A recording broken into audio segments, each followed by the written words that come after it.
Quand j'étais gamin, ma grand-mère préparait des poules au pot et des sautés de veau, des tranches de foie gras et un peu de cèpe. Je suis né dans une ferme dans la Chalosse où autour de moi il y avait tout. J'ai baigné dans cet univers de gourmandise. Donc c'est plus facile quand on a baigné dans cet univers-là de devenir cuisinier. Qu'est-ce que vous avez fait pour ce soir?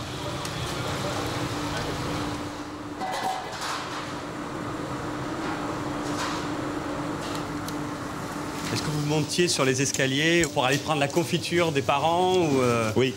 Ah. Oui. Oui, mais je suis gourmand et boulimique. À ma chance, c'est que je n'ai pas le temps de manger. Je suis tellement pressé parce que je serai toujours en train de goûter. Bon, ce qui m'intéresse, c'est de zapper, de goûter, de manger du sucré, du salé, de goûter des vins français, étrangers. Partout où je me trouve, je vais trouver un petit angle pour me régaler. Quel est le plat préféré d'Alain Ducasse?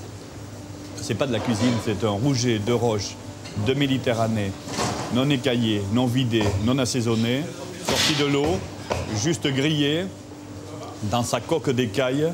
Et je vais ainsi manger mon rouget à la coque sans rien. Qu'est-ce que tu nous as préparé là? C'est pour ce soir là? C'est des bases de gibier? La table c'est le partage, alors je vois pas. Je trouve que cette représentation doit être partout dans le restaurant. Où se situe le chef cuisinier dans cet homme d'affaires qui a plusieurs restaurants? Mais pour être très clair, aujourd'hui, un restaurant, c'est une entreprise. Une entreprise doit être régie par les affaires, par l'économie, par des salariés, par des fiches de paye, par des fournisseurs que l'on doit payer. Ma légitimité, c'est que tous les jours, dans mes assiettes, dans mes restaurants, la qualité de la nourriture que l'on mange soit bonne, tout simplement. Qui est Alain Ducasse? Je suis celui qui organise, qui est choisi Benoît, qui était le chef à l'Abbaye de Moussier, pour être le chef ici. Vous pouvez nous dire où on est là exactement? On est à l'hostellerie de l'abbaye de la Selle le jour de la réouverture. Et je viens d'arriver pour voir ce qui se passe. Soyez généreux. Hein. Il faut leur donner à manger. D'accord. Donc à côté de ça, on va préparer du lard crispy, on va faire des brouillades aux truffes. Moi, je vais aller voir le lard là-bas. Benoît, il va faire la cuisine qu'il ressent. La cuisine, c'est de l'émotion, donc il a besoin de s'exprimer, il a besoin de donner sa touche, besoin de donner sa patte. Et je pense que c'est comme ça qu'on a de bons restaurants. Et là, il y a des truffes qui viennent d'arriver, c'est pour ce soir.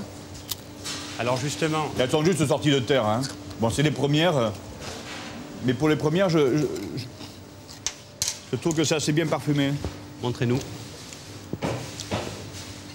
Vous les trouvez comment? Pour la période, on est plutôt bien, voilà. Hein, pour la période, on est plutôt... voilà. Elle est bien.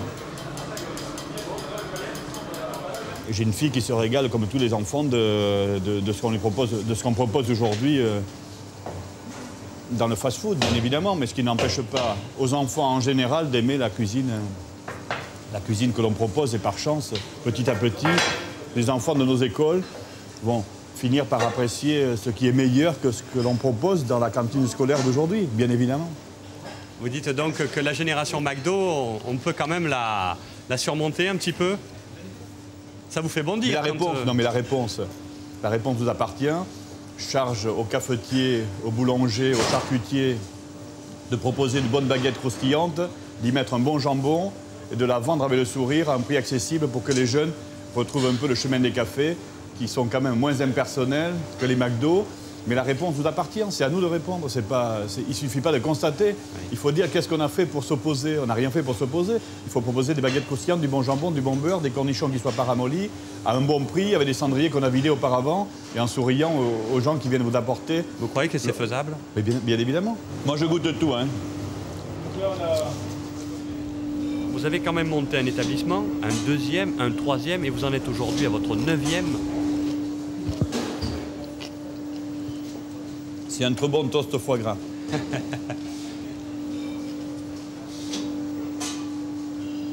La réponse, c'est autant qu'on aura la capacité de former des jeunes collaborateurs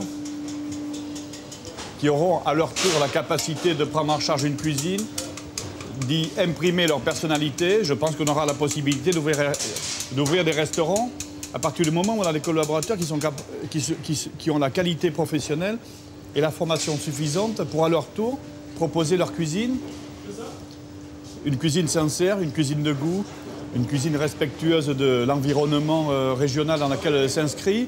Je pense que tant qu'on aura la capacité de former ses collaborateurs, on aura la capacité d'ouvrir des restaurants. C'est vraiment très bon. Hein.